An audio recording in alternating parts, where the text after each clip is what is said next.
Tamil Nadu style hot pongal. 2 cups rice, 1 cup పెసరపప్పు dry roast చేసుకోవాలి.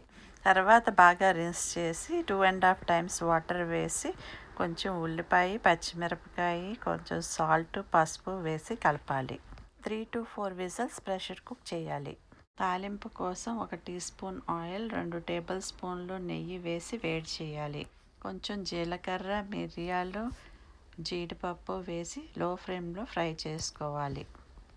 1 inch అల్లం ముక్క గ్రేట్ చేసుకొని వేసుకోవాలి.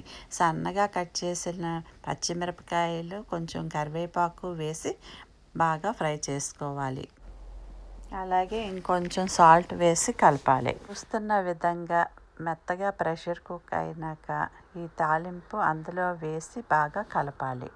1/4 కప్ వాటర్, కొంచెం నెయ్యి వేసి బాగా కలపాలి. 1 నిమిషం తర్వాత స్టవ్ కట్టేయండి.